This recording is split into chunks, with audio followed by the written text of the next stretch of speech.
جی کہا خدا ایک بار بس ایک بار بلوا لے مدینے میں. بہت ہی خوبصورت شعر قسم خدا کی مچل جائیے گا. ایک مرتبہ کہہ دیجئے لہر کے سبحان اللہ.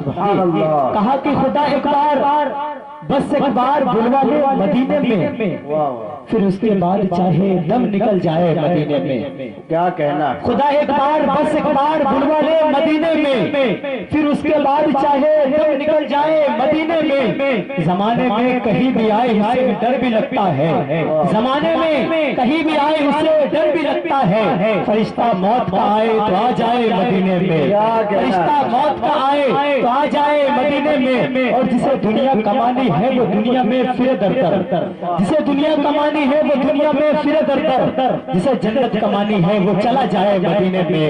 اور میرے اللہ مجھ سے تو مدینے کا فقیر اچھا, میرے اللہ مجھ سے تو مدینے کا فقیر اچھا.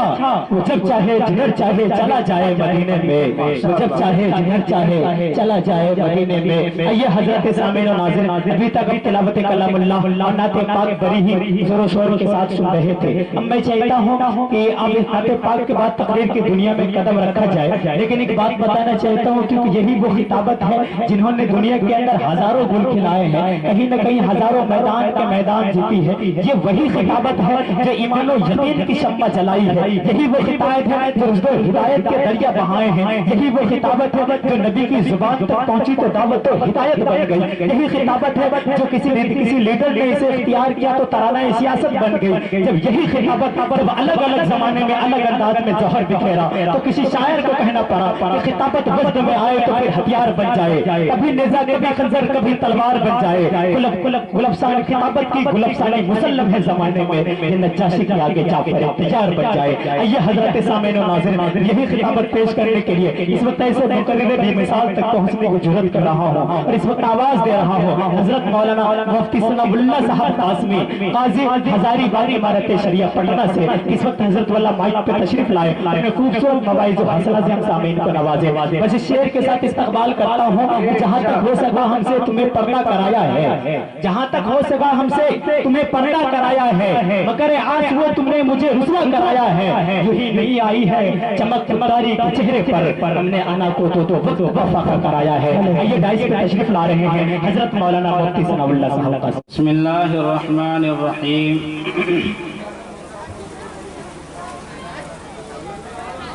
انتہائی مسرت اور خوشی کی بات ہے کہ سرزمین اسلام پور میں حدیث پاک کی کتاب کا آغاز ہو گیا. حدیث پاک کا سننا پڑھنا یہ سب عبادت ہے. قرآن پاک کو اللہ تعالیٰ نے نازل فرمایا اور قرآن پاک کے بارے میں اللہ نے فرمایا اِنَّا نَحْنُ نَزَّلْنَا الذِّكْرَ وَإِنَّا لَهُ لَحَافِظُونَ, کہ ہم نے قرآن پاک کو نازل کیا اور ہم ہی اس کی حفاظت کرنے والے ہیں. قرآن صرف الفاظ کا نام نہیں ہے بلکہ الفاظ اور معانی دونوں کا نام ہے. جس طرح اللہ تعالیٰ نے قرآن کے الفاظ کی حفاظت کا وعدہ فرمایا, اسی طرح سے اللہ نے اس کے معانی کی حفاظت کا بھی وعدہ فرمایا. جب قرآن پاک باقی رہے گا, اس کے الفاظ باقی رہیں گے, اس کے معانی باقی رہیں گے, تو اس کے پڑھنے والے, اس کے پڑھانے والے, اس کی بھی حفاظت کا اللہ نے وعدہ فرمایا ہے. یہی وجہ ہے کہ اللہ کے نبی صلی اللہ علیہ وسلم نے ارشاد فرمایا کہ جب تک کہ کلمہ طیبہ پڑھنے والا دنیا میں موجود رہے گا قیامت قائم نہیں ہوگی.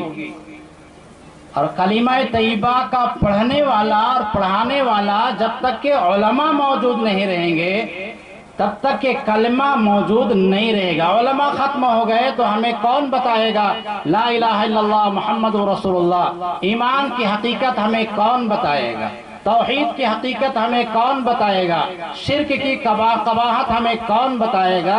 گویا کہ اللہ تبارک و تعالی نے قرآن کی حفاظت کے ساتھ ساتھ احادیث مبارکہ اور اس کے پڑھنے والے، اس کے پڑھانے والے تمام کی حفاظت کا اللہ نے وعدہ فرمایا۔ اللہ کے نبی صلی اللہ علیہ وسلم نے ارشاد فرمایا، نظر اللہ امرأن سمع مقالتی، اللہ تعالیٰ اس آدمی کے چہرے کو سبز و شاداب رکھے جس نے میری بات کو سنا، فحفظہا، اور اس کو یاد کیا، فبلغہ غیرہ، اور اپنے علاوہ تک اس کو پہنچایا، کما سمع، جیسا اس نے سنا تھا۔ گویا کہ حدیث پاک کے پڑھنے والے، سننے والے، اس کے بارے میں جناب رسول اللہ صلی اللہ علیہ وسلم نے بشارت دی۔ اللہ کے نبی نے اس کے لیے دعا فرمائی کہ اللہ تعالیٰ اس کے چہرے کو سبز و شاداب رکھے۔ تو بڑی مسرت کی بات ہے کہ قاری اطہر صاحب دامت برکاتہم نے یہ قدم اٹھایا، اور یہ بڑی فخر کی بات ہے ہم سب کے لیے۔ اللہ تعالیٰ ان کے اس مدرسے کو اور مزید ترقی عطا فرمائے۔ اللہ تعالیٰ یہاں دور حدیث تک مکمل تعلیم اللہ اس کا انتظام فرما دے۔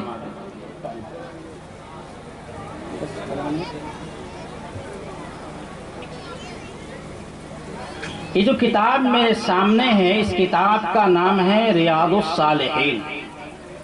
علامہ نووی رحمۃ اللہ علیہ 6 ہجری کے عالم دین ہیں، بڑے عالم دین ہیں، ان کے بے شمار کتابیں ہیں، یعنی تقریباً 800 سال پہلے کے عالم ہیں، 850 سال پہلے۔ اس زمانے میں حضرت نے کتاب لکھی ہے ریاض الصالحین۔ ریاض کے معنی آتے ہیں باغیچہ، اور صالحین کے معنی ہے نیک۔ تو کتاب کا ترجمہ ہوا نیک لوگوں کا باغیچہ۔ اب نیک لوگوں کا باغیچہ ہے کیا؟ علامہ نووی رحمۃ اللہ علیہ نے مقدمے میں اشارہ فرمایا ہے کہ ہم سب کے ابا آدم علیہ السلام کو جنت میں داخل کیا گیا، پھر اللہ نے اپنی حکمت سے ان کو دنیا میں بھیجا اور ان کی نسل چلی۔ تو اللہ نے دنیا میں جو ہم کو بھیجا ہے، تو بھیجنے کا مقصد یہ ہے کہ جاؤ دنیا میں جاؤ، ہم نے خیر کا راستہ اور شر کا راستہ دونوں راستہ میں نے پیدا کر دیا ہے۔ خیر کا راستہ اگر چل کے آؤ گے، نیکی کے راستے پر چل کر آؤ گے، تو پھر تم کو وہی جگہ دے دی جائے گی جو جگہ سے تم کو نکالا گیا۔ یہی وجہ ہے کہ قرآن پاک نے جو الفاظ استعمال کیا ہے جنت کے بارے میں، اولئک هم الوارثون، وارث کہتے ہیں ابا کے انتقال کے بعد اولاد جو ہوتی ہے اس جائیداد کی جو مالک ہے اسے وارث کہتے ہیں۔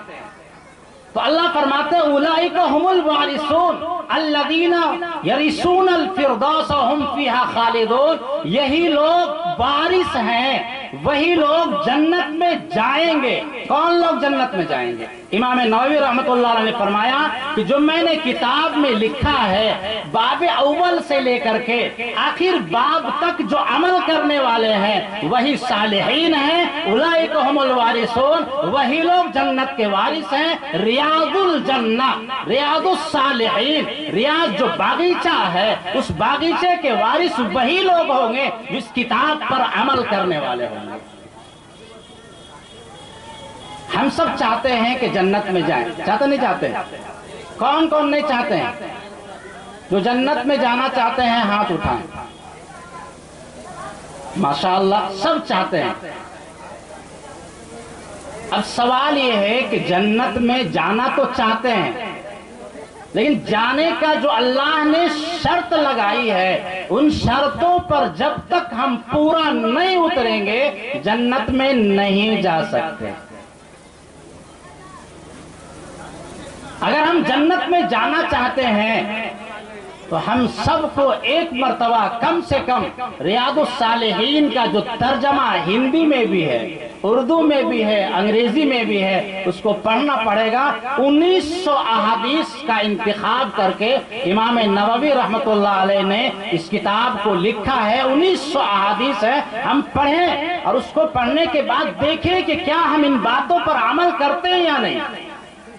اگر عمل کرتے ہیں تو یقیناً ہم جنت میں جائیں گے، اگر عمل نہیں کرتے ہیں تو ہمارا دعویٰ صرف دعویٰ ہو سکتا ہے، محبت کا دعویٰ ہو اور اس کے محبوب کی باتوں پر عمل نہ ہو، کوئی فائدہ نہیں ہو سکتا ہے۔ اگر محبت کا دعویٰ ہے تو ان کی باتوں پر عمل بھی کرنا ہوگا۔ اللہ نے فرمایا قد افلح المؤمنون الذین هم فی صلاتهم خاشعون والذین هم عن اللغو معرضون والذین هم للزکاة فاعلون والذین هم لفروجهم حافظون إلا على أزواجهم أو ما ملكت أيمانهم فإنهم غير ملومين فمن ابتغى وراء ذلك فأولئك هم العادون والذين هم لأماناتهم وعهدهم راعون والذين هم على صلاتهم يحافظون أولئك هم الوارثون أولئك هم الوارثون أولئك هم الوارثون الذين يرثون الفردوس هم فيها خالدون۔ اللہ فرماتے ہیں کہ کامیاب ہے ایمان والے، کامیاب ہے ایمان والے۔ معلوم ہوا کہ جنت میں داخل ہونے کے لیے سب سے بنیادی شرط یہ ہے کہ ایمان ہمارے پاس موجود ہو۔ من عمل صالحا من ذکر و انثى وهو مؤمن فلنحيينه حیاتا طیبہ، جو بھی نیک کام کرے گا چاہے عورت ہو یا مرد ہو، اس حال میں کہ ایمان والا ہو، ایمان والا ہو۔ ایمان دو طرح کا ہوتا ہے، ایک ایمان ہے لا الہ الا اللہ محمد رسول اللہ کا پڑھنے والا، اور دوسرا ایمان کا ترجمہ ہے ان باتوں پر عمل کرنے والا۔ وَهُوَ مُؤْمِنٌ، وہ ایمان والا ہو یعنی ان کی باتوں پر عمل بھی کرنے والا ہو، تو ہم اس کو اچھی زندگی عطا فرمائیں گے، دنیا میں بھی اچھی زندگی عطا فرمائیں گے اور آخرت میں بھی اسے خوشحالی عطا فرمائیں گے۔ تو پہلی بنیادی شرط ہے ایمان۔ اور ایمان آئے گا کیسے؟ ایمان آئے گا علم سے۔ سب سے بنیادی چیز یہی وجہ ہے کہ قرآن پاک کے جو پہلی آیت کریمہ نازل ہوئی یا ایھا الذین آمنوا نہیں آیا، یا ایھا الناس اعبدوا نہیں آیا، سب سے پہلے جو اللہ نے آیت نازل فرمائی اقرا اقرا اقرا، پڑھو پڑھو، اقرا بسم ربک الذی خلق، اے نبی آپ اس رب کے نام سے پڑھیے جس نے پورے کائنات کو پیدا فرمایا۔ معلوم ہوا کہ علم سب سے بنیادی شرط ہے۔ یہ دنیا میں جو روشنی نظر آ رہی ہے، چاہے دنیا کا علم ہے یا دین کا علم ہے، دنیا کے علوم کو ہم نے استعمال کیا تو رات بھی دن کی شکل میں نظر ہمیں آتا ہے۔ وہ رات تھوڑی سی بجلی اگر چلی جائے تو وہ جگہیں جہاں مکمل طور پہ شادابی تھی، بجلی چلے جانے کے بعد پورا اندھیرا چھا جاتا ہے، لیکن بجلی اگر آ جائے تو دیہات بھی آج شہر بنا ہوا ہے صرف علم کی بنیاد پر۔ جب ہم نے علم کو استعمال کیا، دنیا کے علوم کو استعمال کیا، دنیا جگمگا اٹھی۔ اگر ہم دین علم کو حاصل کریں گے تو ہماری آخرت روشن ہو جائے گی۔ بنیادی چیز ہے کہ علم دین ہمارے پاس ہو۔ علم دین آنے کے بعد صرف علم آنا کافی نہیں ہے۔ علامہ نووی فرماتے ہیں کہ علم کے بعد عمل ضروری ہے۔ ہمارے بہت سارا ہم نے علم حاصل کر لیا، بہت سارے پروفیسر ایسے ہیں ان سے آپ بات کریں بولے سب مجھے معلوم ہے، لیکن اذان کے وقت ہو رہی ہے حی علی الصلاۃ حی علی الفلاح کی آواز بھی آ رہی ہے، لیکن نماز پڑھنے کی توفیق ان کو نہیں ملتی۔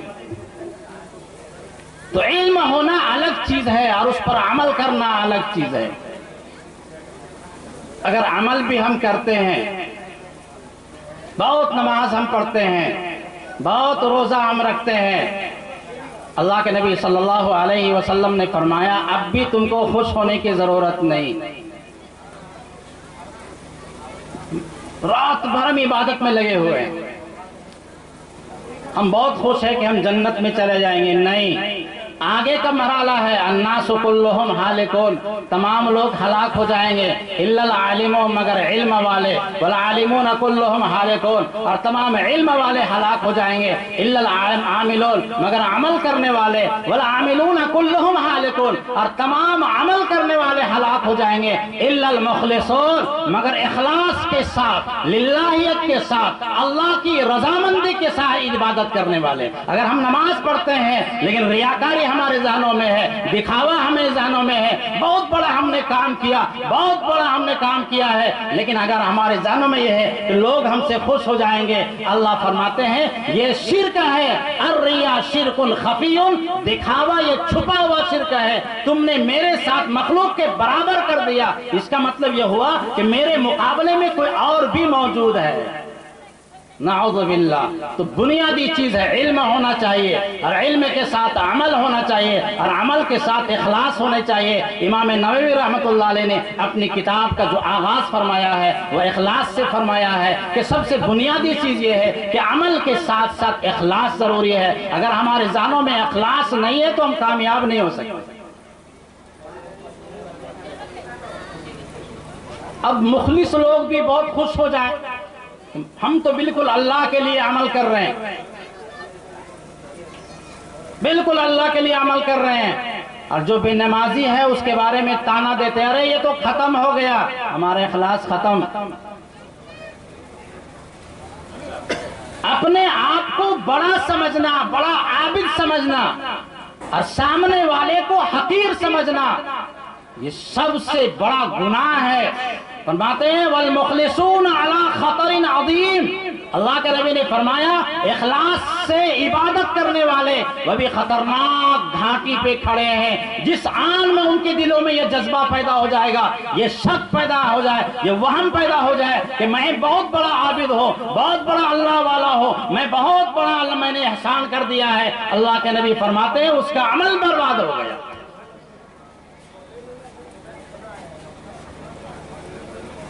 اچھا اخلاص سے بھی ہم نے عمل کیا تو اللہ پر احسان کر گئے۔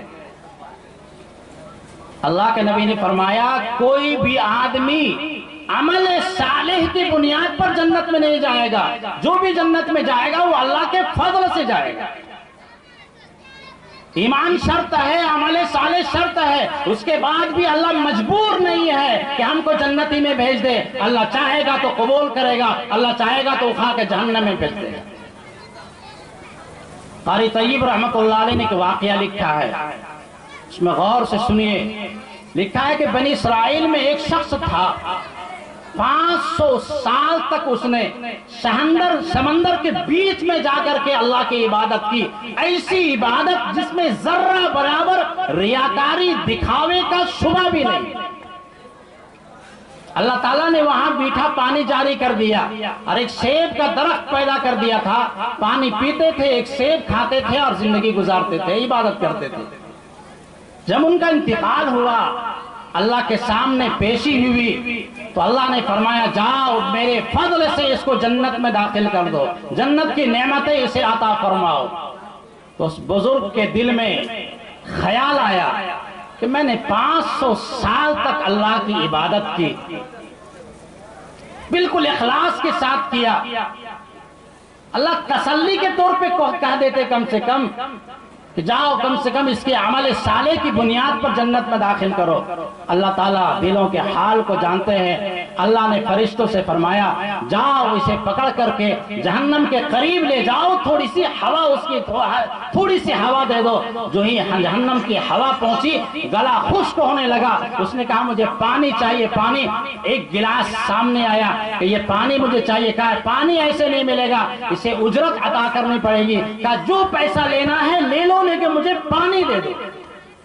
کہ اس کی قیمت یہ ہے کہ ایسی 500 سالہ عبادت جس میں ذرہ برابر ریاکاری نہ ہو، دکھاوا نہ ہو، کہ میں نے دیا، میرے پاس ہے، مجھے پانی دو۔ اس نے پانی تو پی لیا، پانی پینے کے بعد اس سے لگا کہ اب تو ہم خالی ہو گئے۔ اللہ کے پاس جب پیشی ہوئی کہ اللہ مجھ سے معافی ہو گئی، یقیناً آپ کے فضل کے بغیر کوئی جنت میں نہیں جا سکتا. تو اللہ نے فرمایا نہیں ابھی آگے مرحلہ باقی ہے. میں نے تمہیں دماغ دیا تھا, اس کا حساب و کتاب لاؤ. میں نے تمہیں زبان عطا فرمائی تھی جس سے تم عبادت کرتے تھے, اس کا تم نے کیا کیا ہے؟ جو تم نے عبادت کی ہے ایک گلاس کے بدلے میں اس کو بیچ دیا ہے. میں نے تجھے قوت عطا فرمائی تھی, طاقت عطا فرمائی تھی, پیر عطا فرمایا تھا, ہاتھ عطا فرمایا تھا. ان تمام چیزوں کا حساب و کتاب لاؤ. جسم کا ایک ایک چیز کا اللہ نے حساب مانگا اور فرمایا میں نے میٹھا پانی جاری کر دیا تھا, اس پانی میٹھے پانی کا بدل لاؤ. میں نے وہاں پر درخت کو پیدا فرما دیا تھا, جو تم کھاتے تھے اس کا حساب و کتاب لاؤ. اس نے کہا اللہ یقیناً آپ کے فضل کے بغیر, آپ کے فضل کے بغیر کوئی جنت میں نہیں جا سکتا. وَإِن تَعُدُّوا نِعْمَةَ اللَّهِ لَا تُحْصُوهَا, اگر تم اللہ کی نعمتوں کو شمار کرو گے, اگر اللہ کی نعمتوں کا تم بدلہ دینا چاہو گے, کسی مخلوق میں طاقت نہیں ہے کہ اللہ کی نعمتوں کا ذرہ برابر انسان بدلہ دے سکے. اللہ کا بڑا احسان ہے کہ ہم صحیح سالم بیٹھے ہوئے ہیں. کتنے لوگ ایسے ہیں جن کی کڈنی فیل ہو چکی ہے, لیور فیل ہو چکا ہے, پیر ٹوٹ گیا ہوگا, کسی کا سر کا دماغ پھٹ گیا ہوگا, کسی کا نس پھٹ گئی ہوگی. ہسپتالوں میں آ کے جا کے دیکھیں, کبھی ہم اللہ کا شکریہ ادا نہیں کرتے ہیں. لئن شکرتم لازیدنکم, اگر تم میرا شکریہ ادا کرو گے ہم تمہیں اور عطا فرمائیں گے. لیکن ہمیں ایسا ناشکری میں ہم رہتے ہیں. مجھے کہنا یہ ہے کہ ان کامیابی کے لیے, جنت میں دخول کے لیے امام نووی رحمۃ اللہ علیہ نے کتاب لکھی, اس میں فرمایا کہ اخلاص ضروری ہے, اور اخلاص بھی ایسا ہونا چاہیے کہ اللہ تعالیٰ سے ہمیشہ ڈرتے رہے. اور جب یہ انسان عمل کرے گا تو عمل کرنے کے بعد کیا ملے گا؟ وہ جنت میں جائے گا. کہاں جائے گا؟ جنت میں جائے گا. تو امام نووی رحمۃ اللہ علیہ نے اپنی کتاب کو ختم فرمایا, اور آخری حدیث پاک ہے حضرت صہیب رضی اللہ تعالیٰ عنہ فرماتے ہیں کہ جناب رسول اللہ صلی اللہ علیہ وسلم نے فرمایا کہ اذا دخل اہل الجنتی الجنت, جب جنتی جنت میں چلے جائیں گے تو اللہ تعالیٰ ان سے پوچھیں گے کچھ تجھے اور چاہیے؟ تُرِيدُونَ شَيْئًا أَزِيدُكُمْ, کچھ چیزیں اور چاہیے؟ تو جنتی کہیں گے اے اللہ آپ نے مجھے اتنا عطا فرمایا جس کے ہم حقدار بھی نہیں تھے. پیچھے حدیث پاک آ چکی ہے کہ ادنا درجے کے جنتی کو جو آخر میں جنت میں جائے گا, زمین و آسمان کے برابر جو جگہ ہے 10 گنا جگہ اللہ تعالیٰ اسے عطا فرمائے گا.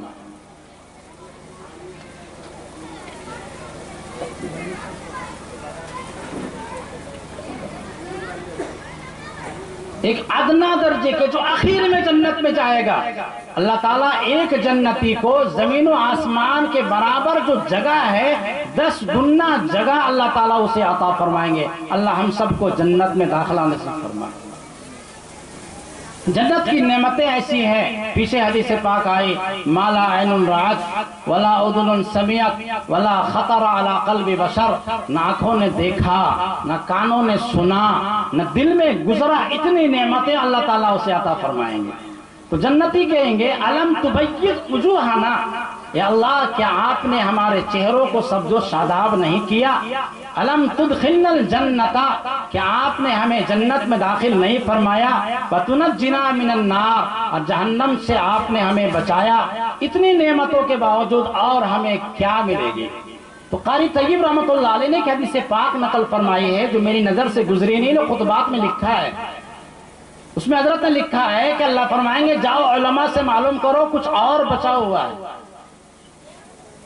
حضرت نے لکھا ہے کہ جنت میں جانے کے بعد بھی علماء کی ضرورت پڑے گی. پیدا ہوئے تو علماء کی ضرورت اذان دینے کے لیے, مرے تو علماء کی ضرورت, اور زندگی بھر گالی ہم دیں گے تو علماء ہی کو دیں گے. ہوتا نہیں ہوتا؟ ہو رہا ہے. تفصیل بے شمار باتیں ہیں, وقت نہیں ہے. تو قاری طیب رحمۃ اللہ نے فرمایا کہ اللہ تعالیٰ فرمائیں گے جاؤ علماء سے معلوم کرو. تو علماء کے پاس آئیں گے تو علماء فرمائیں گے ہاں, قرآن پاک میں اللہ نے فرمایا للذین احسنوا الحسنى والزیادہ, وہ لوگ جو نیک کام کریں گے میں ان کو جنت عطا فرماؤں گا, والزیادہ, اور زیادہ عطا فرماؤں گا. تو زیادہ کی تفسیر زیادہ ابھی ملا نہیں ہے, وہ سب سے بڑی جو اہم نعمت ہے وہ ملی نہیں ہے. وہ کیا ہے؟ محبوب سے ملاقات, اللہ کی زیارت.